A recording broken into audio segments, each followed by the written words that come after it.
Hey guys, Pixel here, and in War of the Visions, the Final Fantasy Tactics 2 event is just around the corner.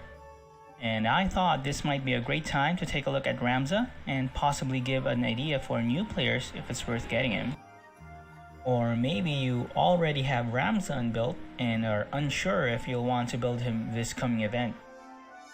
As for myself, I have him at level 89, and I only need about 80 shards to get him to MLB. Ramza is a very flexible unit. You can build him in a lot of different ways to address what your team needs. You can build him into a physical DPS or magical DPS depending on the situation.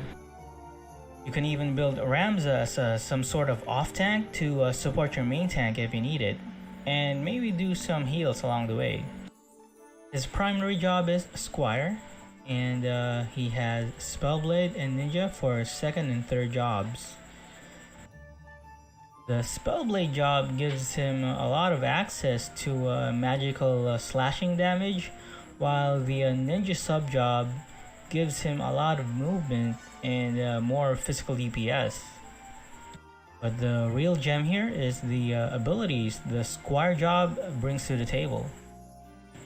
This skill, Shout for example, is what defines Ramza as a unit probably.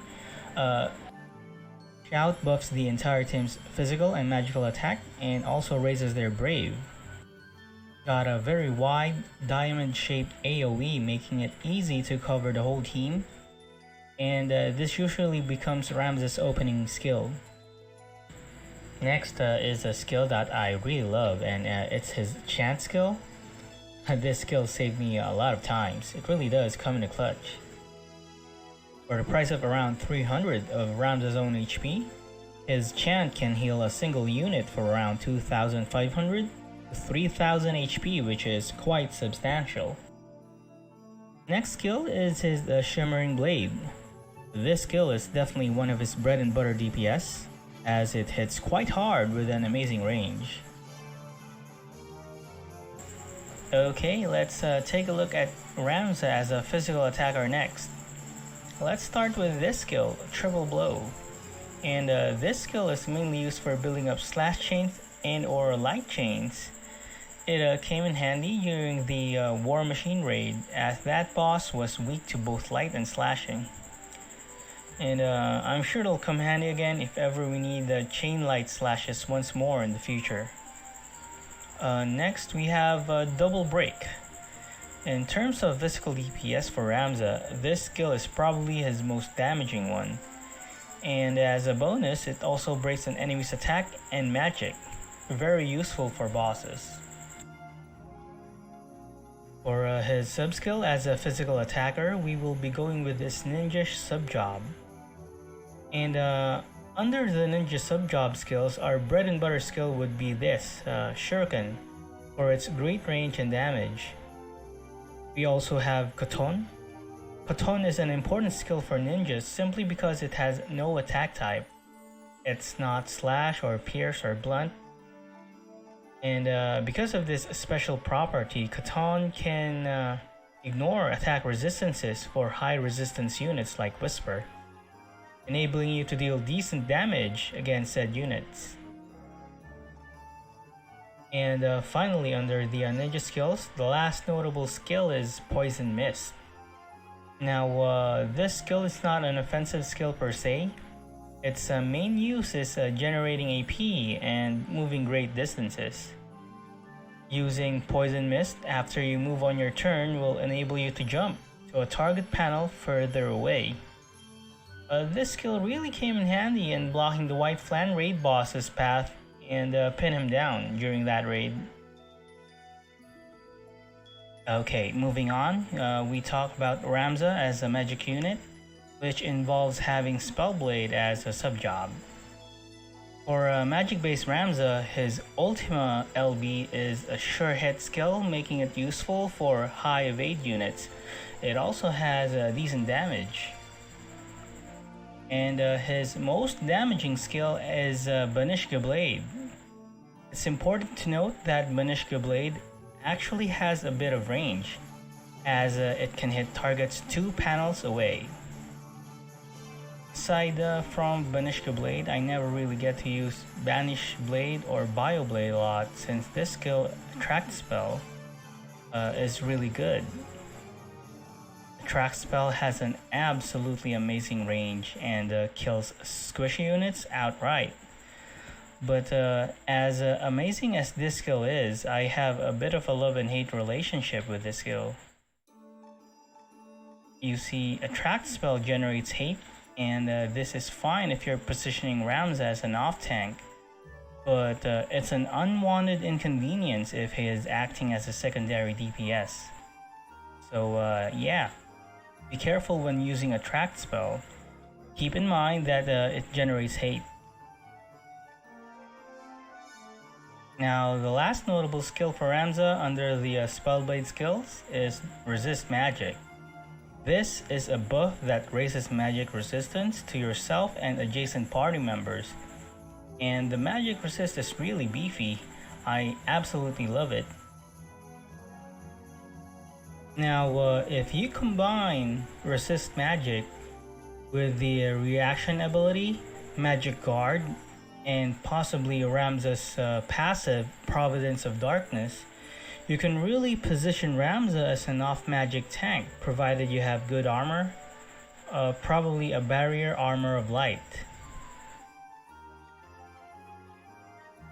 And yeah, there we go. I think that just about covers all of the notable skills for Ramza. And maybe we can talk about equipments real quick.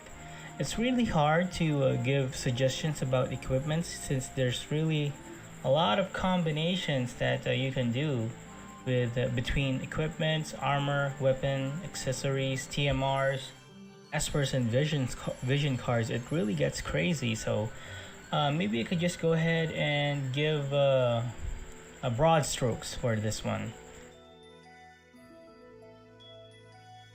If you'll be using Ramza as a physical dealer, you'll definitely want an Assault Nagwarok equipped.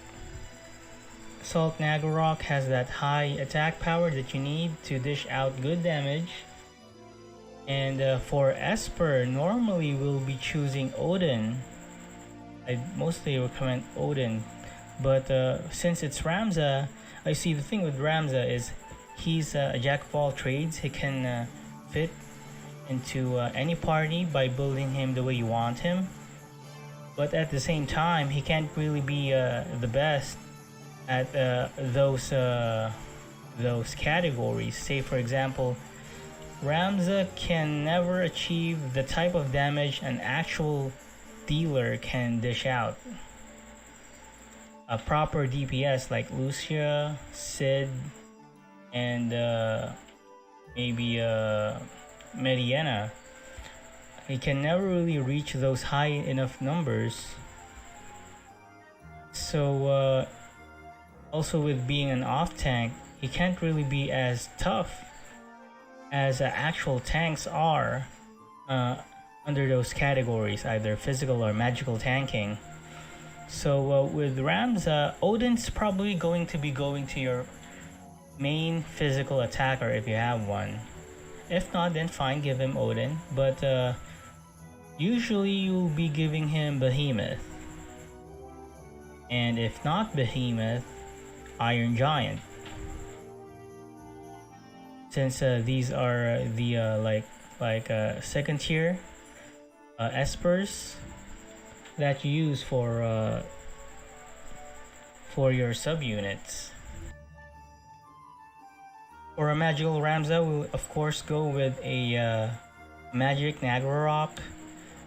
Some will say a Sleepy Blade, but for Ramza's case, Shimmering Blade is still one of his bread and butter, so we still need to reach that high point in attack. Then Pixel. Why not go for a Vital Nagwarok, you might ask? Well, yeah, I consider that, but whenever I think about it, you go into a fight knowing that you'll use a Track Blade or Banishka Blade. I'll definitely want to reach that high note for magic stat, and vital being somewhere around the middle. It's good if you don't like swapping equipments that much, but for me, if I know I'm gonna be using magic slashing, specifically Banishka, Ultima, or attract spell, I'd rather be using proper magic swords. And Sleep Blade might have that edge in magic attack, but it's too low for a physical attack, because definitely Ramza will be doing shimmering blade pokes, so I still want that extra punch in attack power. And Magic Nagarok is a great sweet spot for me. You might agree, you might not. If you have further opinions about this, you can comment down below, let me know. For Espers, I give him Ramu. Ramu is a good magic Esper, and most probably Shiva would be going to another magic unit like Mediana or Kilfe. Now lastly, for vision cards, there's really not much to talk about here. If any slashing vision cards like Muraga's card or a Catalynx's card that has slashing attack up, it will affect Ramza's damage either physical or magical, so that's great. But for magical, there's just a bit of warning for Trousseau. Trousseau will boost magic attack types, not your magic. And Ramza's Spellblades abilities, they're slash type using magic for damage, not magic type using magic for damage, if that makes sense. So Trousseau won't be able to boost up the slashing type because it only boosts up magic type attacks. So a better card for magical Ramza would be maybe a Ramu card with its magic up 25%. This is also the same for the Esper stats. On the Esper stats, the ones that says magic attack up will not affect Ramza's magical damage in any way, except for Ultima, since Ultima is an actual spell, an actual pure magic ability. And yeah, I guess that's it. We've covered the major points for Ramza. Just the broad strokes to give an idea to new players, especially the ones that was not able to participate during the first Final Fantasy event and was not able to have a good grasp with this unit. Hopefully this video can help you. Also, for you guys out there that has used Ramza, has used him extensively, what do you think? Is Ramza worth it? How was your experience so far? And maybe share that comments down below and let the others know about it. And that's it for me. If you like this video, if it's helped you somewhat, just go ahead and leave a like, share, and subscribe. Tell your friends, all that good stuff. Also, I will be doing a Sid video also, so be sure to look out for that. And yeah, I've been Pixel. Have a good one, guys. See ya.